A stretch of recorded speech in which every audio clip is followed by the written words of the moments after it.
आप ये तस्वीर देख रहे हैं, ये महानायक अमिताभ बच्चन जी हैं, जिनकी तारीफ़ जितनी की जाए उतनी कम है। और एक समय ऐसा था कि अमिताभ बच्चन जी को यंगरी यंग मैन के नाम से जाना जाता था। और अमिताभ बच्चन को शुरुआत में फिल्में बहुत कम मिला करती थी। पहले हम नाम के विषय में जान लेते हैं। अमिताभ बच्चन को पहले इनकलाब नाम था, इनके पिताजी यही नाम रखाए थे। जब इनके पिताजी ये नाम रखाए तो ये काफ़ी ज़्यादा खुश थे कि मुझे कम से कम एक ऐसा नाम दिया गया है जिसका संबंध काफ़ी पुराना है। और इनकलाब, आप भगत सिंह का नारा भी सुने होंगे कि भगत सिंह भी यही कहते थे कि इनकलाब जिंदाबाद। तो हरिवंश राय बच्चन जी हिंदी के बहुत अच्छे लेखक कवि थे, अब तो इस दुनिया में नहीं हैं। 2003 में इनकी मृत्यु हो गई। और इनके बहुत अच्छे साथी थे सुमित्रानंद पंत जी। सुमित्रानंद पंत जी को जब पता चला कि इस बालक का नाम इनकलाब है तो उन्होंने कहा ये थोड़ा अच्छा कम लग रहा है, एक काम करते हैं, इसका नाम कुछ नया रखते हैं। तो सुमित्रानंद पंत जी ने अमिताभ बच्चन को अमिताभ बच्चन कहा और अमिताभ बच्चन का नाम अमिताभ इन्होंने ही रखे। और ये नाम आज आप ये कहिए पूरी दुनिया में अमर है। अमिताभ बच्चन जब फिल्मी दुनिया में आए, पढ़े लिखे तो थे ही, तो इनको सबसे पहली फिल्म मिली थी 7 हिंदुस्तानी। और 7 हिंदुस्तानी में ये 7 हीरो थे, तो जिससे इनका रोल कुछ खास नहीं था, लेकिन हाँ कुछ तो था। और ये फिल्म जब रिलीज़ हुई तो ये एक फ्लॉप फिल्म साबित हुई। और उस समय अमिताभ बच्चन बहुत ही ज़्यादा नाराज़ हुए और बहुत ही ज़्यादा दुखी भी थे, क्योंकि पहली फिल्म बनाए और पहली फिल्म ही फ्लॉप हो गई। और धीरे धीरे कुछ फिल्में आई और हाथ में आई, लेकिन चली नहीं। उसी बीच क्या हुआ कि 1971 में इनकी एक मूवी आती आनंद, राजेश खन्ना जी रहते हैं और राजेश खन्ना के साथ अमिताभ बच्चन जी। ये फिल्म सुपर हिट साबित होती है, लेकिन पूरा क्रेज फिल्म का ले जाते हैं राजेश खन्ना साहब। अमिताभ बच्चन को अभी भी कोई सफलता हासिल नहीं हुई। उसी बीच में क्या होता है कि वर्ष 1973 में प्रकाश मेहरा की एक फिल्म आती है जंजीर। जब जंजीर मूवी रिलीज होती है तो जंजीर मूवी में अमिताभ बच्चन एक ईमानदार पुलिस ऑफिसर के रूप में दिखाई देते हैं पर्दे पर। और इसी जगह से यंगरी यंग मैन ये कहलाए। और ये मूवी उस साल की सबसे ज़्यादा पैसा कमाने वाली मूवी बन गई। धीरे धीरे क्या होता है, इनका कैरियर आगे बढ़ता चला जाता है। जब इनका कैरियर आगे बढ़ता जाता है तो उसी बीच में क्या होता है कि इनकी 1975 में एक मूवी आती है जिसे हम कहते हैं शोले। जब शोले मूवी रिलीज की गई तो ये कमाई के सारे रिकॉर्ड तोड़ दी। और बताया जाता है कि उस समय पूरे भारत में सबसे ज़्यादा कमाई करने वाली ये पहली मूवी बन गई। शोले के गीत संगीत बहुत अच्छा है। उसके बाद धीरे धीरे 1975 से लेकर 1982 तक अमिताभ बच्चन सुपर हिट फिल्मों की लाइन लगा दिए। उसी बीच क्या हुआ कि 1982 में जब कुली मूवी की शूटिंग हो रही थी तो अमिताभ बच्चन साहब के आंतों में चोट लग जाती है। जब आंतों में चोट लग जाती है, एक फाइट सीन होता है, तो जो इसके डायरेक्टर थे मनमोहन देसाई, तो मनमोहन देसाई को ये लगता है कि अब ये दोबारा लड़का कभी नहीं उठ के चल पाएगा। इनका इलाज चलता है और कुली फिल्म रिलीज़ की जाती है। और रिलीज करने के बाद ये फिल्म एक सुपर हिट साबित होती है। उसी बीच क्या होता है कि 1983 से लेकर 87 के बीच में अमिताभ बच्चन जी अपने आप को फिल्मों से दूर कर लेते हैं और राजनीति पर उतर जाते हैं। अमिताभ बच्चन जी को 1984 में टिकट दी जाती है इलाहाबाद से लोकसभा की।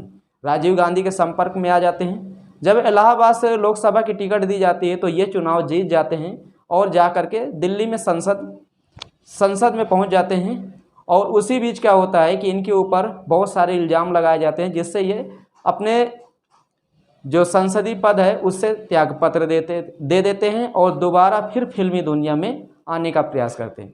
जब अमिताभ बच्चन प्रयागराज के सांसद थे तो सांसद के दौरान इनकी 2 फिल्में रिलीज हुई थी। जब ये सांसद थे तो एक तो गंगा जमुना सरस्वती और दूसरा मर्द। खैर दोनों फिल्में बिजनेस में काफ़ी अच्छा पैसा कमाई और धीरे धीरे इनका कैरियर ऐसा लग रहा था इन्हें कि आगे बढ़ जाएगा। लेकिन इन्हें क्या पता था कि धीरे धीरे एक तो उम्र भी जा रही है, नए नए हीरो भी आ रहे हैं, तो कहीं ना कहीं ये अपने आप को किसी से छोटा नहीं समझ रहे थे। ये हमेशा मुख्य रोल पर आना चाहते थे। और जब ये राजनीति को छोड़े तो राजनीति को छोड़ने के बाद पहली मूवी इन्होंने की शहंशाह, टीनू आनंद ने इसे डायरेक्ट किया था और ये मूवी उस समय एक सुपरहिट मूवी साबित हुई। तो अमिताभ बच्चन समझ गए कि अभी मुझ में वो दम है, मैं बड़े बड़े हीरो को टक्कर दे सकता हूँ। उसी बीच और कई फिल्में आई, जैसे कि खुदा गवाह, इंसानियत, और ये फिल्में फ्लॉप साबित हुई। धीरे धीरे अमिताभ बच्चन समझ गए कि कहीं ना कहीं लोग अब मुझे कम पसंद कर रहे हैं और ये चाह रहे थे कि मैं हमेशा लीड रोल पर ही रहूं, साइड रोल पर मैं नहीं जाऊंगा। तो बहुत सारे डायरेक्टर ऐसे थे कि जो इन्हें साइड रोल पर लेना चाहते थे, अच्छी अच्छी फिल्में थी लेकिन ये साइड रोल पर जाना नहीं चाहते थे। उसी बीच क्या हुआ कि अमिताभ बच्चन जी एक कंपनी अपनी शुरू की और वो जब कंपनी थी जिसका नाम है ABCL इनकी खुद की कंपनी। ये सोचे कि अब मैं खुद फिल्म बनवाऊंगा और मैं अब किसी की फिल्म में काम नहीं करूंगा। काफ़ी बड़े बजट की कंपनी थी, कंपनी बनी, इसमें कई सारी फिल्में बनाई गई, जैसे मेजर साहब है और न जाने कौन कौन सी फिल्में इसमें बनाई गई और सारी की सारी फिल्में फ्लॉप साबित हुई। पूरा पैसा डूब गया, कर्जे में चले गए अमिताभ बच्चन साहब। उसी समय क्या हुआ कि 1997 में डेविड धवन, एक बहुत अच्छे डायरेक्टर हैं, वरुण धवन के पिताजी, वो एक मूवी बना रहे थे, बड़े मियाँ और छोटे मियाँ। ये आप तस्वीर देख रहे हैं, ये डेविड धवन की मूवी है, बड़े मियाँ छोटे मियाँ।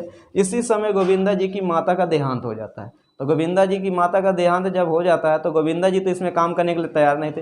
तब अमिताभ बच्चन जाते हैं गोविंदा के पास और कहते हैं कि यार ये मूवी तू कर ले, मेरे लिए कर ले, क्योंकि मैं इतना ज़्यादा इस समय कर्जे में डूबा हुआ हूँ कि मेरा घर बंगला सब कुछ गिरवी रखा है, तू इस मूवी में काम कर ले तो कुछ मुझे पैसा मिल जाएगा। खैर गोविंदा इस मूवी में काम करते हैं, मूवी रिलीज होती है और मूवी एक सुपरहिट मूवी साबित होती है। जब मूवी सुपरहिट साबित होती है तो इसमें जो पूरा क्रेज जाता है वो गोविंदा ले लेता, अमिताभ बच्चन को कोई क्रेज नहीं मिलता। उसके बाद क्या होता है कि अमिताभ बच्चन अब समझ गए थे अच्छी तरह कि अब अगर मैं हीरो के रोल पे जाऊंगा तो गड़बड़ हो जाएगा, लेकिन फिर भी एक बार फिर वो अपनी किस्मत आजमाते हैं। एक मूवी उनकी आती है सूर्यवंशी, सूर्यवंशम जब आती है तो सूर्यवंशम में लीड रोल पर रहते हैं और सूर्यवंशम उस समय एक फ्लॉप मूवी साबित होती है। खैर टीवी में तो हिट है और अमिताभ बच्चन समझ गए कि अब जैसा डायरेक्टर कहेगा वैसा मैं काम करूँगा। और 2000 में एक मूवी आती मोहब्बतें में शाहरुख खान रहते हैं और ये मूवी उस समय एक सुपरहिट मूवी साबित होती है और अमिताभ बच्चन का कैरियर इसी जगह से फिर दोबारा ऊपर उठ जाता है। उसके बाद अमिताभ बच्चन मूवी करते हैं 2001 में कभी खुशी कभी गम। यह भी मूवी सुपरहिट करण जौहर के निर्देशन में बनी, यह यश चोपड़ा के निर्देशन में बनी। उसके बाद इनकी मूवी आती है 2003 में बागवान। इसकी जितनी तारीफ की जाए उतनी कम है।